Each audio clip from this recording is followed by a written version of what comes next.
দায়িত্ব সম্পূর্ণ করেই যাতে উনি সিদ্ধান্ত নেন যে কোনো বিষয়ে। আমাদের আলোচনায় যেই বিষয়গুলা গুরুত্ব পেয়েছে, আমরা বলেছি যে আওয়ামী লীগ নিষিদ্ধের আন্দোলনে জুলাই ঘোষণাপত্র বাস্তবায়নের একটি দাবি ছিল এবং সরকারের পক্ষ থেকে 30 দিন আমাদেরকে বলা হয়েছিল, 30 কার্য দিবসের মধ্যে সেটি হবে।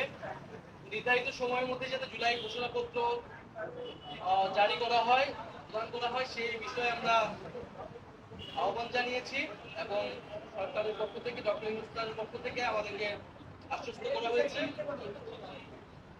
দ্বিতীয়ত, আমরা জুলাই গণঅভ্যুত্থানে শহীদ হয়েছেন, শহীদ পরিবার এবং আহত যারা রয়েছেন তাদের যে পুনর্বাসন প্রক্রিয়াটা, সেই প্রক্রিয়ায় কাজটা ধীরগতিতে আগাচ্ছে।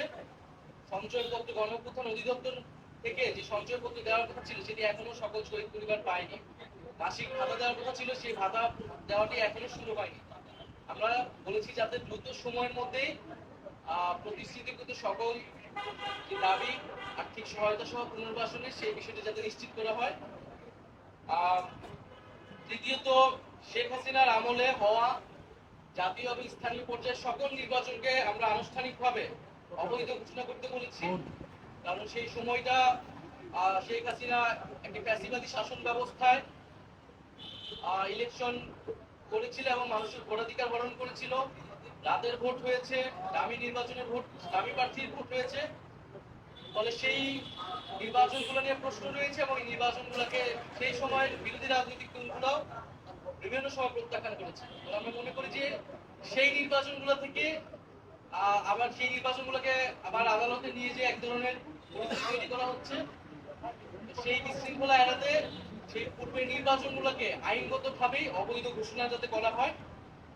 আমরা চতুর্থত বলেছি যে ইলেকশন কমিশন, যে ইলেকশন কমিশনের উপর আস্থা রাখতে পারছি না রাজনৈতিক দল হিসেবে, সেই ইলেকশন কমিশন পুনর্গঠন করে যাতে স্থানীয় সরকার নির্বাচনের দ্রুত আয়োজন করা হয়।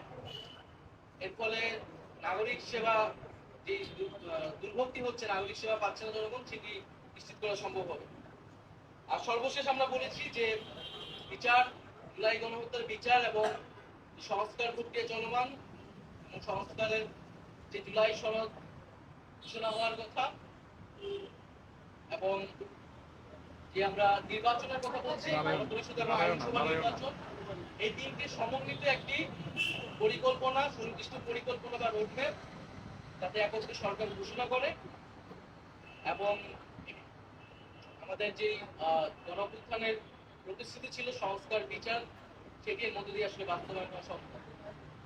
জুলাই মাসের মধ্যেই জুলাই সনদ আসতে পারে, আসবে, এরকমটা আশ্বস্ত আমাদেরকে করা হয়েছে। আমরা বলেছি যে বিচার কবে শেষ হবে, কোন প্রক্রিয়া আগাবে এবং নির্বাচন যেটা জানুয়ারি থেকে ডিসেম্বর থেকে জুনের মধ্যে হওয়ার কথা, সেটারও একটা সুনির্দিষ্ট পরিকল্পনা যাতে সরকারের পক্ষ থেকে ঘোষণা করে। এটা থেকে এই 5টি বিষয়ে আমাদের আলোচনা হয়েছে।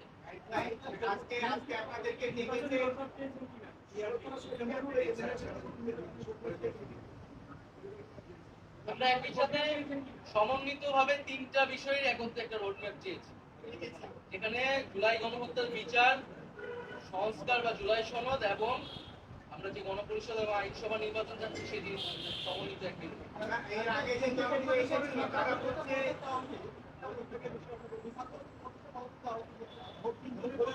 আমরা সুস্পষ্টভাবে বলেছি যে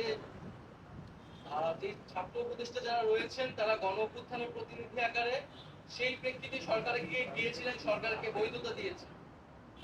ফলে তাদের সাথে কোন রাজনৈতিক দলের বা এনসিপির সম্পর্ক নাই, সেটা আমরা আজকে সকালে বক্তব্য আমাদের পরিষ্কার করেছি। বরং গণঅভ্যুত্থানের প্রতিনিধি আকারে তারা গিয়েছে, গণঅভ্যুত্থানের আকাঙ্ক্ষা বাস্তবায়নে কাজ করছে আরো সকল উপদেষ্টার একত্রে। সেখানে তাদেরকে হোক করা, তাদেরকে অপমান করা, সে বিষয়ে আমরা নিন্দা জানিয়েছি। আমাদের সাথে তাদেরকে জড়িয়ে ট্যাগ দিয়ে তাদেরকে পদত্যাগ করতে বলাটা রাজনৈতিক উদ্দেশ্যমূলক বলে আমরা বলেছি।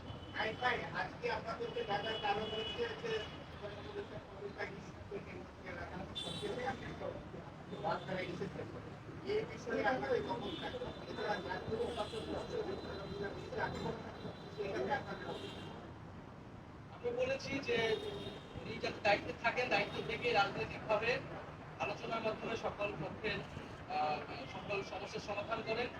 কোনো রাজনৈতিক দল নয়, বরং জনগণ এবং যে গণঅভ্যুত্থানকারী ছাত্র জনতা তাদের আহ্বানে তিনি দায়িত্বে এসেছেন। তাদের আকাঙ্ক্ষা বাস্তবায়নের জন্যই তিনি আসলে কমিটেড। কোনো রাজনৈতিক দলের প্রতি কমিটেড নয়। এই বিষয়টা যাতে উনি বিবেচনা করেন যে সিদ্ধান্ত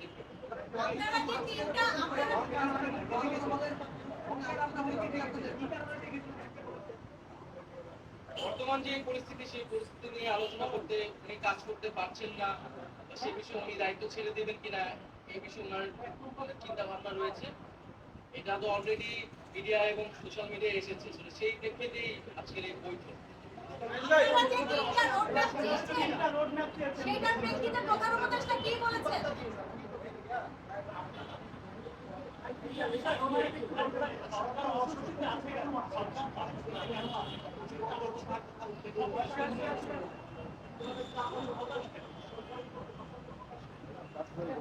সরকার বা ডক্টর মোহাম্মদ ইউনূস হতাশা ব্যক্ত করেছেন, কারণ হচ্ছে যেই প্রতিশ্রুতি নিয়ে উনি দায়িত্বে এসেছিলেন এবং সেই সময় আমরা যদি আন্দোলনের প্রতিনিধি ছিলাম, আমরাই ওনাকে আহ্বান করেছিলাম গণঅভ্যুত্থান পরবর্তীতে একটা নতুন বাংলাদেশ গঠনের জন্য।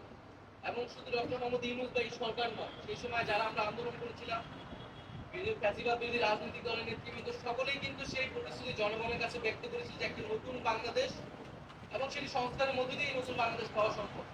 সেই নতুন বাংলাদেশের প্রতিশ্রুতি থেকে কোনো কোনো পক্ষ সরে আসছে বলে ডক্টর মোহাম্মদ ইউনূসের মনে হচ্ছে এবং ওনাকে চাপ প্রয়োগ করে বিভিন্ন দাবি আদায়ের চেষ্টা চলছে। এর ফলে আসলে এইভাবে ওনার পক্ষে কাজ করা সম্ভব না এবং সংস্কার বা পরিবর্তন আনা সম্ভব নয়। সেই জায়গাতে উনি হতাশা ব্যক্ত করেছে। আমাদের জায়গা থেকে আমরা বলেছি যে কোন রাজনৈতিক দল নয়, উনি যাতে জনগণের প্রতি, গণঅভ্যুত্থানকারী ছাত্র জনতার প্রতি কমিটেড হন এবং সেই জায়গায় কাজ করতে উনি ওনার দৃঢ়তা ব্যক্ত করেন।